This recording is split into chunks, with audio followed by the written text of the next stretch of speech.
Ang mga na-achieve mo sa buhay ay depende sa iyo kung paano mo tatanggapin. Good day, ma'am ka, and this is my ILS in Perdem.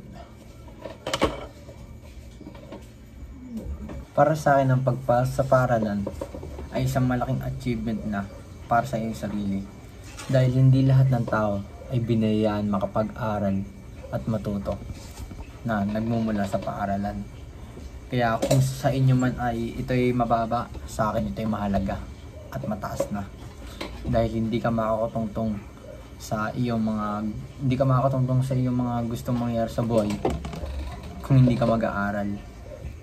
Kaya at thankful din ako na nasusurvive natin itong semester na to dahil napakahirap po. Yan guys. So, yun ang aking mga na-achieve sa buhay. At kung paano ko ito nagawa, siguro time management lang sa paggawa ng iyong mga gawain sa buhay. Pero ako minsan hindi ko nagagawa. Pero kinakaya ko naman tapusin. Tas siguro makinig ka lang lagi sa iyong guro. Siyempre dapat hindi ka nalilate. Yan, hindi ka nalilate siyempre para hindi mo ma-miss yung mga yung mga lessons na yung mga prof. So, yun lang naman guys para sa education. Isang kalusugan sa mga na-achieve ko sa buhay at kung paano ko nagawa to, makinig kayo. Nagawa ko nga pala ito nung siguro time management, syempre time management rin. Kasi sa damit, ako estudyante pa rin ako Syempre kaya kailangan natin maging mabusisi sa mga ating gagawin. Tulad ako siguro umaga nagjo-jogging ako. Tapos every Saturday and Sunday nagjo-jogging ako and nagba-basketball din ako pagtapos ng every Saturday and Sunday. Tapos nag-home workout naman ako pag Monday to Friday. Tapos yun, tas healthy diet lang. Kain ka ng mga masustansyang pagkain. Bawas-bawas tayo sa mga junk food, sa mga soft drinks. Tas more on gulay lang, more on protein, more on carbs. Like carbs like rice, ganun, mga potato. Yun lang naman sa health. Yung mga unachieved goals ko naman po, yung pagiging consistent po.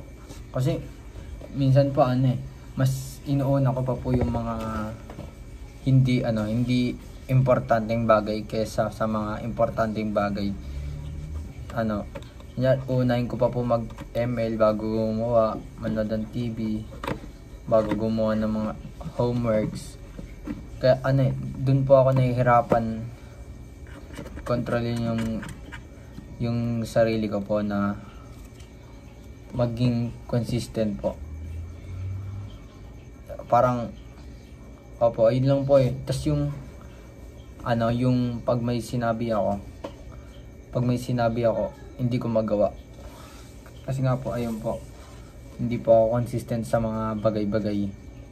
So, ang obstacles dun po sarili ko lang po. Sarili ko lang po yung kalaban ko.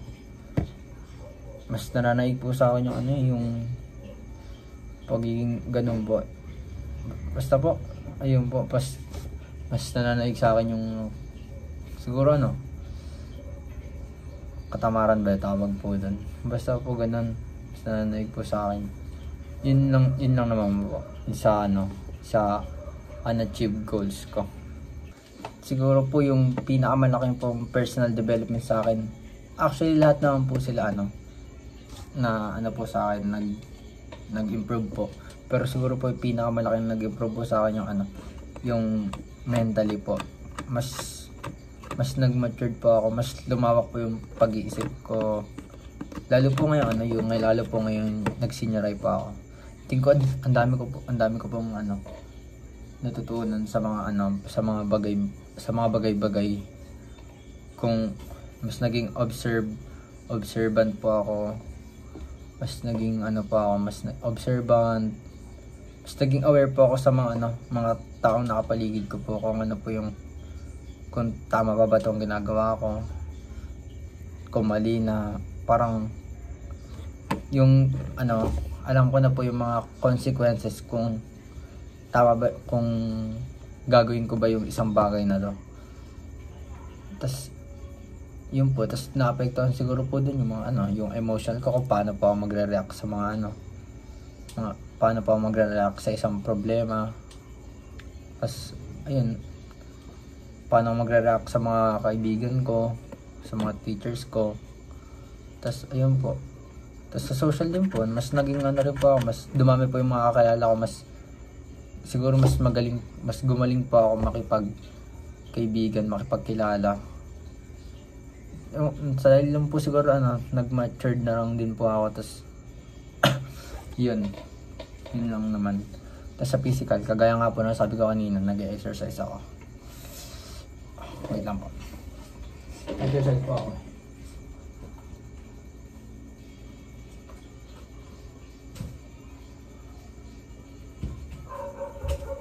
At syempre nag-basketball din.